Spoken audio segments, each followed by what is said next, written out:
नमस्कार दोस्तों, जय माता दी। दोस्तों, दुर्गा सप्तशती का तीसरा अध्याय पढ़ने या सुनने से शत्रु बाधा समाप्त होती है और शत्रु नाश हो जाते हैं। शत्रु की समस्याएं आजकल हमारे जीवन में सभी को आ रही है। यदि माता दुर्गा सप्तशती के तीसरे अध्याय को श्रवण किया जाए तो शत्रु बाधा दोस्तों समाप्त हो जाती है। आइए सुनते हैं दुर्गा सप्तशती के तीसरे अध्याय को। महर्षि मेधा ने कहा, महिषासुर की सेना नष्ट होती देखकर उस सेना का सेनापति शिक्षुर क्रोध में भर गया और देवी के साथ युद्ध करने के लिए आगे बढ़ा। वह देवी पर इस प्रकार बाणों की वर्षा करने लगा मानो सुमेरु पर्वत से पानी की धार बह रही हो। इस प्रकार देवी ने अपने बाणों से उसके बाणों को काट डाला और उसके घोड़ों व सारथी को मार डाला। साथ ही उसके धनुष और उसकी अत्यंत ऊंची ध्वजा को भी काटकर नीचे गिरा दिया। उसका धनुष कट जाने के पश्चात उसके शरीर के अंगों से भी अपने बाणों से बीन दिया। धनुष, घोड़ों और सारथी के नष्ट हो जाने पर वह असुर ढाल और तलवार लेकर देवी की तरफ आया। उसने अपनी तीक्ष्ण धार तलवार से देवी के सिंह के मस्तक पर प्रहार किया और बड़े वेग से देवी की बाईं भुजा पर वार किया, किंतु देवी की बाईं भुजा को छूते ही वह दैत्य की तलवार टूटकर दो टुकड़े हो गई। दैत्य ने क्रोध में भरकर शूल हाथ में लिया और उसे भद्रकाली देवी की ओर फेंका। देवी की ओर आता हुआ देख वह शूल आकाश से गिरते हुए सूर्य के समान प्रज्वलित हो उठा।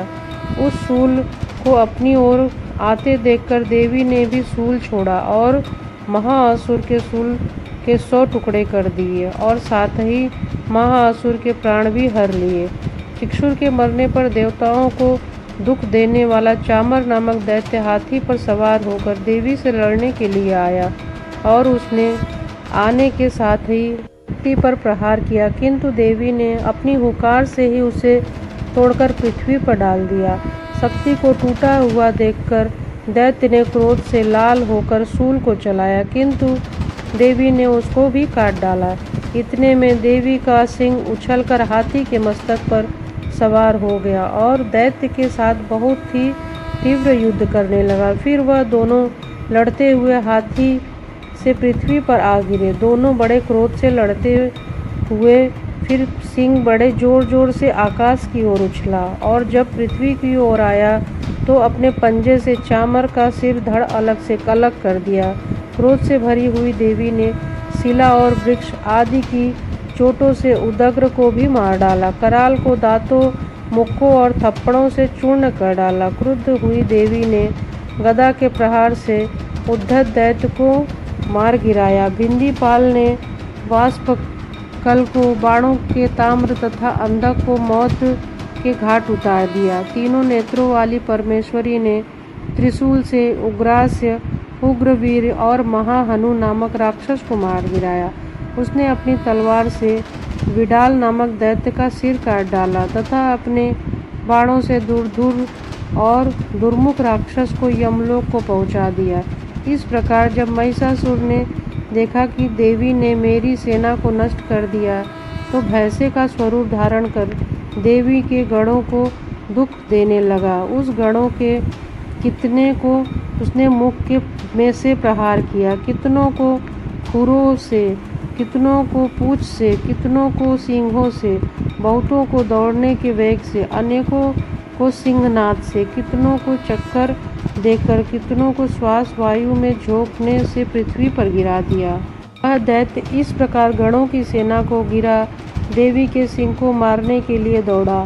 इस पर देवी को बड़ा गुस्सा आया। उधर दैत्य को भी क्रोध में भरकर धरती को खूरों से खोदने लगा। सिंहों से पर्वत को उखाड़कर धरती पर फेंकने लगा और मुख से शब्द करने लगा। महिषासुर के वेग से चक्कर देने के कारण पृथ्वी क्षुब्ध होकर फटने लगी। उसकी पूंछ से टकराकर समुद्र चारों ओर फैलने लगा। हिलते हुए सिंहों के आघात से मेघ खंड खंड हो गए और श्वास से आकाश में उड़ते हुए पर्वत फटने लगे। इस तरह क्रोध में भरे हुए राक्षस को देखकर चंडिका को भी क्रोध आ गया और वह उसके मारने के लिए क्रोध से भर गईं।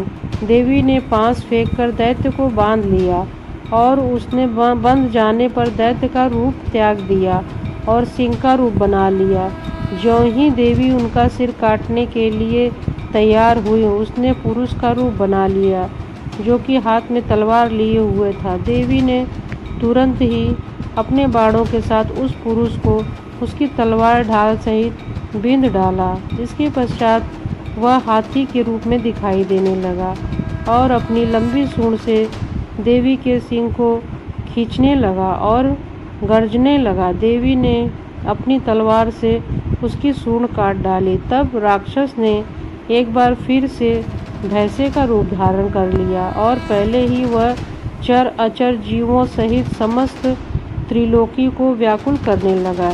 इसके पश्चात क्रोध से भरी हुई देवी बारंबार उत्तम मधु का पान करने लगी और लाल लाल नेत्र करके हंसने लगी। उधर बालवीर तथा मद से क्रुद्ध हुआ दैत्य भी गरजने लगा। अपने सींगों से देवी पर पर्वतों को फेंकने लगा। देवी अपने बाणों से उसके फेंके हुए पर्वत को चूर्ण चूर्ण करती हुई बोली, ओ मूढ़, अब तक मैं मधुपान कर रही हूँ, तब तक गर्जना कर ले। इसके पश्चात मेरे हाथों तेरी मृत्यु हो जाने पर देवता गरजेंगे। महर्षि मेधा ने कहा। यूँ देखकर देवी उछलकर उस दैत्य पर जा चढ़ी और उसको अपने पैर से दबाकर शूल से उसके गले पर आघात किया। देवी के पैर से दबने पर भी दैत्य अपने दूसरे स्वरूप में अपने मुख से बाहर होने लगा। अभी वह आधा ही बाहर निकला था कि देवी ने अपने प्रभाव से उसे रोक दिया।